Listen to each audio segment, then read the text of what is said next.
Good day to you all. Now, I know it has been a wee while since I last did a video blog, but some stuff happened over the Christmas break that really triggered off my PTSD symptoms, and it's taking me a really long time to get everything back under control.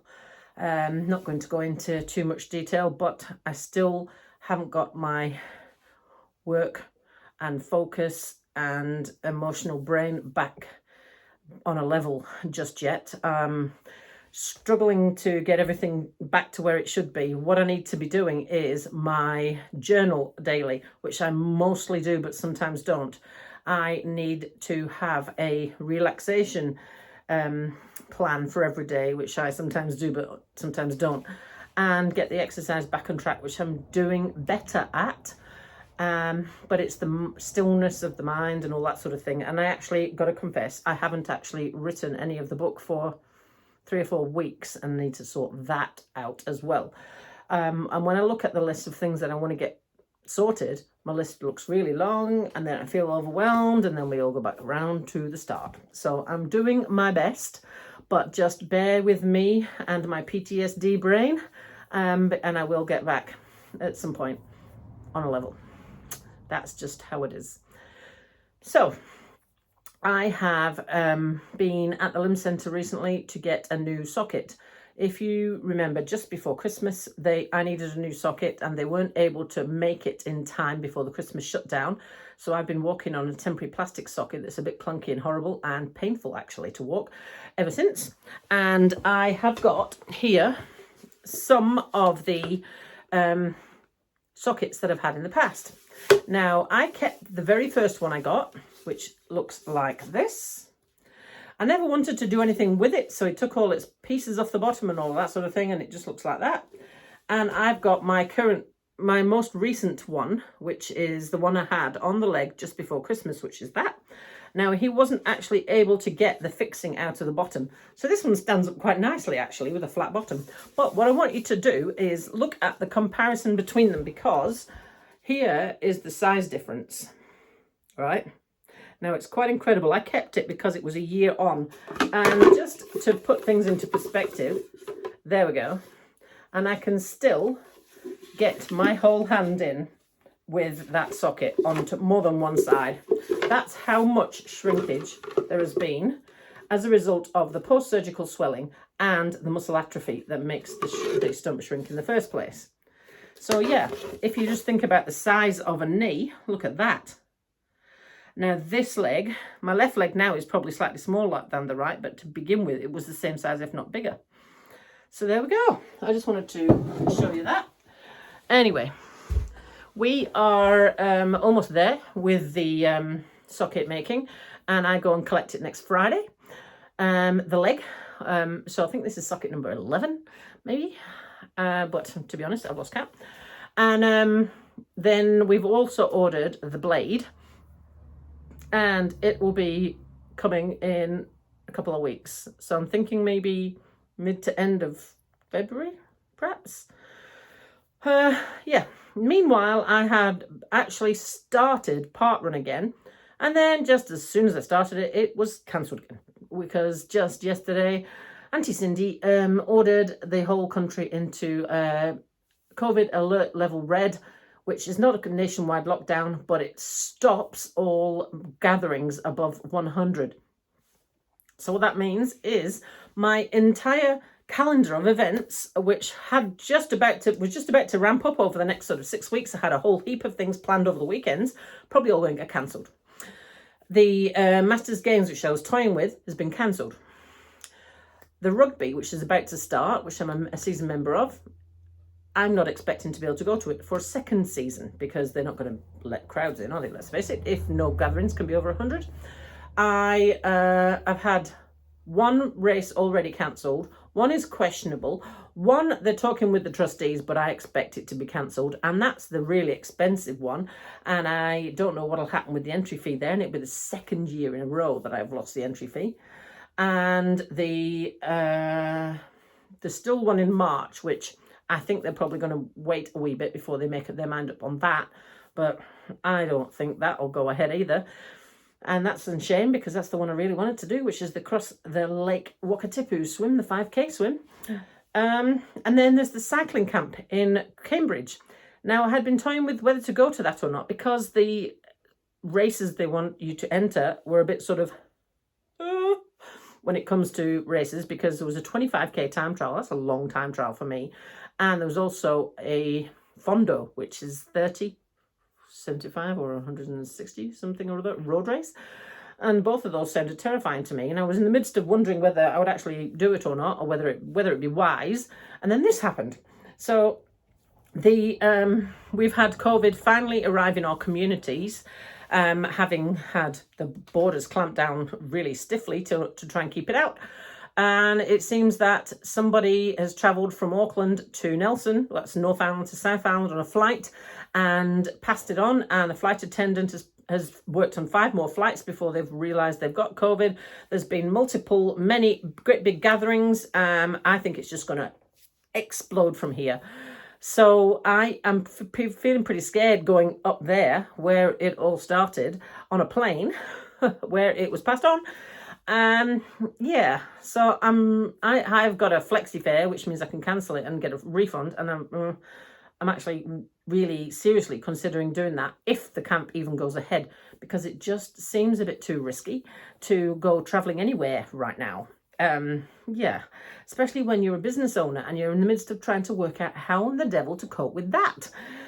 We've been trying to work out this evening how to divide the staff into 2 teams. It's pretty hard when you've only got 4 staff and a lot of them have got lots of other commitments. I'm not actually sure if we're actually even going to achieve that. If someone gets COVID, that means a system-wide shutdown for us as staff. And what does that do to a business? And it is not a good time to be a business owner. It really isn't, because just as you think you've sorted something out and it's all trucking along nicely, bam, something comes along and messes it all up again. So yes, so I'm trying to sort of manage all that as well, which is pretty stressful, on top of the PTSD thing which was set off, which is pretty stressful. It's taken me 2 to 3 weeks to get over that, and I'm still not. And then COVID comes along. So I'm trying to focus on my training only, as the sort of steadfast, don't give up sort of stuff. I have been on the bike, which is still parked over there. And I have also been outside, but I've actually been inside more than outside.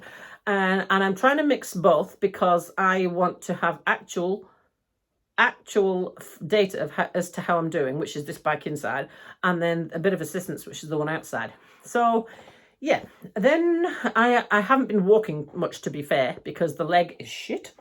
However, I went today for a walk and decided that I better had, because I haven't done it for ages. And I went down to the estuary. Now, the estuary is a track that I use as a bit of a benchmarker, because I used to walk the estuary track with 2 feet, and I measured everything by bird hides and seats and things, and I couldn't get to the first seat at all with 2 feet. Well, I've now walked past the first seat with and without crutches, and the first seat I can stroll past easily. I can stroll past the second seat easily, depending on the day and depending whether I'm engaging the muscles correctly. I can stroll past the third seat. And today I took the crutches, I always do, but I was carrying them in one hand. And I got as far as 1 kilometre without crutches, walking with 2 feet. And I was going at a faster pace than I have ever, I think. So I'm pretty chuffed about that. Then I sat down at the other end of the bridge and turned around and came back, basically because of the amount of time I had. And I did the whole walk slightly 2 minutes faster than I have any other time, according to Strava. So I'm feeling pretty happy about that.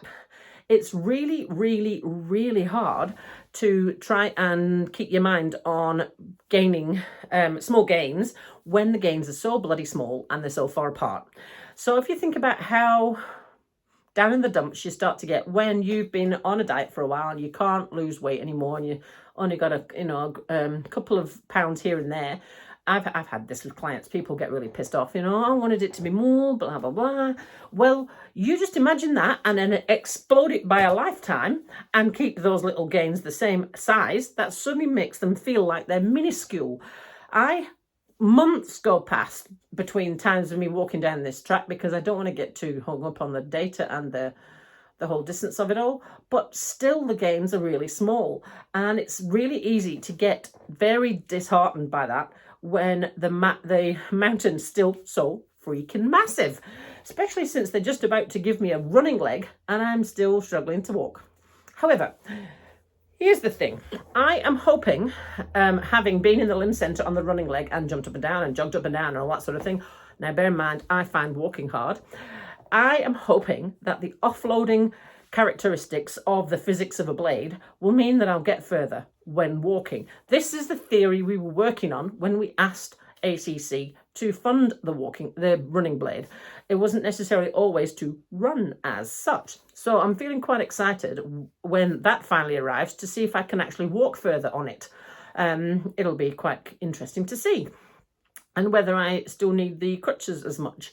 I've sort of gotten used to them, but it's sometimes I just get a bit ticked off about the whole disabled thing, you know. Sometimes I am faced with idiots that I can't just brush off the ha ha ha, although I am thinking of getting a new t-shirt made. Actually, it's not a new t-shirt. I'm putting printing on the back of one of my work shirts. I think I'm going to actually do this. For the days when I really just can't be asked to think of a wisecrack for those people that say, oh, can I ask you how did you lose your leg? And I don't feel like answering it. I'm going to put it on the back and I'm going to say, how did I lose my leg? Take your pick from these possible scenarios and put a long list of all the excuses, one-liners that I've used in the past on the back of the shirt for them to read. So, yeah, that's the next one. I'm going to have to give it some thought and probably get my brain in gear and focused on one thing at once, which is pretty hard right now. So that is where we're up to. Walking leg gets collected next Friday, and I think all the rest of my social events are all going to be cancelled within the next week or so, which is a bit sort of meh. It means that my potential to travel to Europe to visit family is just getting further and further away. And it also means that little old New Zealand passport that I've got right there, the use for it is also getting further and further away. But there we are. There's nothing we can do about it, is there really? And I suppose in the grand scheme of things, New Zealand have fared pretty well. So, yeah, I think that's about it, really, for the news from me. If you follow me on Facebook, you might see other snippets in between that I don't post on here, like I walked up Forest Hill last week before. I didn't actually get to the top and I had to come back down again. And I think it was because I'm a COVID jab. I had my booster, which is jab number 3. I know for Europe, you're like, 3? That was ages ago. But I had my booster and I was so fatigued. I almost ground to a halt and had to get out of the pool because I was worried I wouldn't be able to use my arms to, you know, carry myself. And I didn't manage to get all the way to the top of Forest Hill when I tried to walk Forest Hill. So yeah, if you haven't had your booster, just beware because it really knocked me for 6. It's like somebody had given me a slap around the head and knocked me out. Yeah. So that's kind of it really for my news. I'm just trucking along, trying my best, which is all you can ever ask of yourself. And that is really all. The things I need to do this next week are get my flute out, which I haven't done for ages, and write some more pages of the book. They're the 2 things that I want you to hold me accountable to at the end of next week, and make another blog. That's the thing. So feel free to comment below, chase after me at the end of the week, ask me if I've done it or not, and I will talk to you all real soon. Have a good day, morning, evening, weekend, weekday, whatever time of day, week it is you're watching this, and I'll talk to you soon.